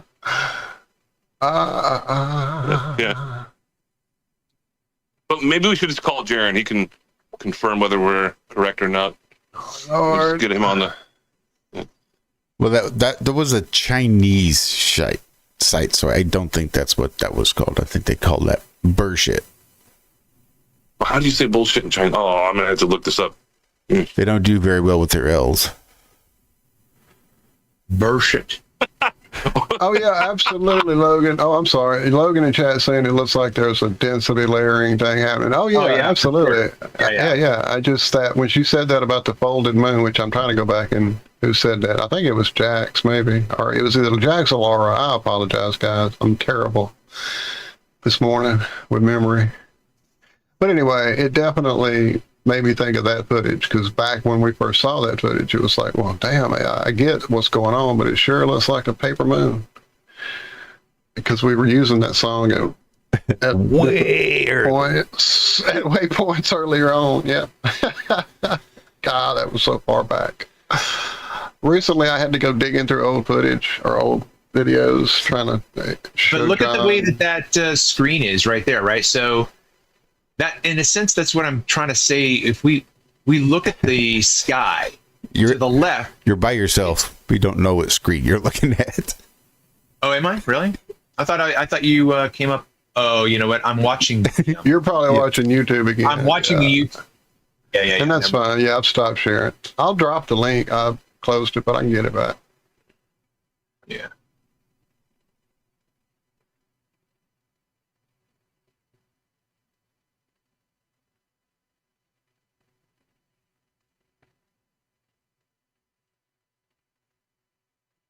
Okay, so I did find it. So apparently it's Yupai. That's bullshit in Chinese, I think. There you go. Good to know. I think. Or Denqui. I don't know. Fucking. Anyways.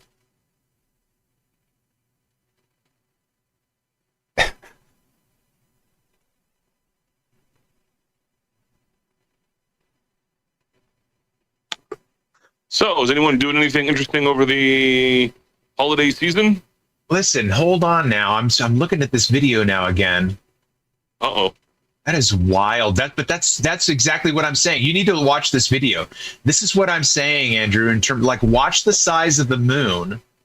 When it gets closer to the density, you can see the shape of the moon just get swallowed up. So you have a polarity of light that changes the appearance of the moon by consuming, this is the way I'm saying it, light consumes light. Wow, that's really wild. Yeah, I noticed that as well. But the only explanation that you have of it, right? Because there's no Earth curve here, right? So it's above the Earth, and it's going into the density. You can see the Earth below it. You can see the space of air between the sky, or between the moon and the land. So it's not the land that's changing the appearance of the moon. It's completely the density layer. The moon is just... Well, that's also assuming it's a real video. I mean, it's posted on Jimmy Kimmel Live, man. Oh no, that's the next one. Then you know it's got to be real. That's wild. And nowadays, people can create AI movies and video they games. can, but this is 2018, and back in those days, no, I'm being dumb.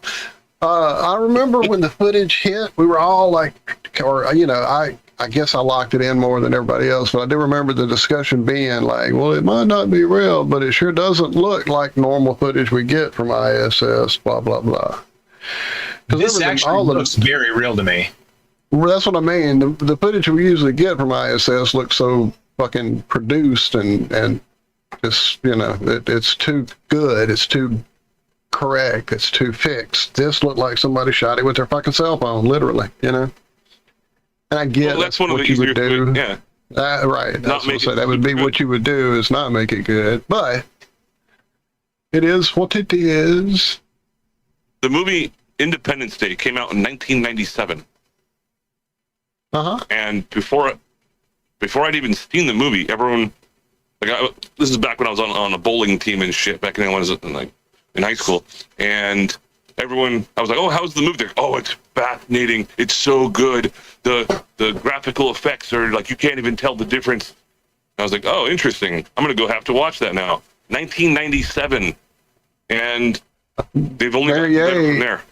Miriam went and did the moon shot in 1901, and it looked pretty fucking good. It even had insects on the moon. I mean, I'm just saying. Wasn't it 1977 that we first met Uncle Ben over on planet Tatooine? Uncle Ben.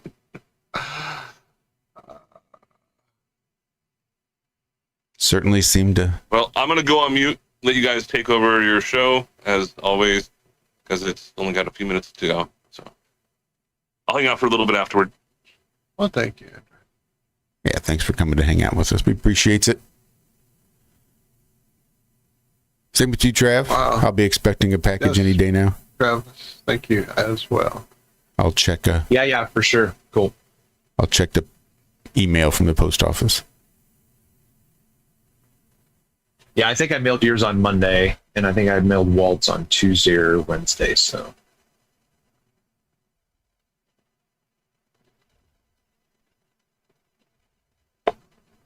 Yeah, I had a friend, I sent her and her husband a love potion number 9, and she made a little infomercial on Facebook for me. Giving me a plug and an appreciation for it, so that was cool.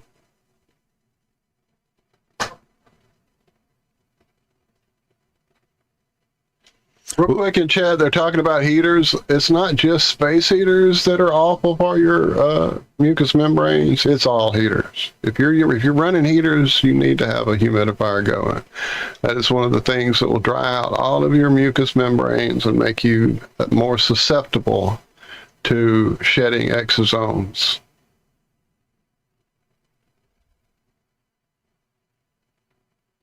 Yeah, I guess I got to pay attention to that, given the fact I'm going to have to be running some heaters here soon. I was even going to try to get down to my dad's, but it'll be hard given the fact I'll just be thinking about frozen water pipes and shit like that. Yeah, it's the first weekend I'm going to have to actually worry about that. Although with it only being 2 nights, it shouldn't be a big emergency. Plus, there's plastic now in place. So. Well, good luck to you. Shout out to Michael Brash. I see you out there, Mike. And everybody stay warm. Oh, what's up, Mike? Didn't even see him. But yeah, definitely stay warm, guys. Love you so much. Thank y'all for hanging out. If I'm not mistaken, is today the day? Melissa and Justin? Oh, I believe you're right. That'd be a perfect reason for me to take off. What time is that for us, Walter? 12? I think for us it's 30? At 11, I think. 11:30 and 12, I think. It's an hour different because they're Eastern. So I'll double check and let you know. I might have to. I'll be in my car, but I'm going to try to get there. Yeah, check it out. What? There's your new password, Sherry, for sure. Ooh, I'd never guess that one. All right, guys, love y'all. Thank y'all. Congratulations to you both. Yep. We will see you this afternoon. I'll be there. Melissa right there. I'll be there with balls on, or whatever the saying goes. We love you guys, and we will see you back here next week for more of the Ironworks. So until then, make sure you guys have yourself a handy dandy weekend and do stay warm if it's going to be affecting you. Make sure you give Justin and Melissa a big congratulations. And happy nuptials. And until then, be good, be well, do good, do it well. Never forget that we love you at the very least. Bye-bye.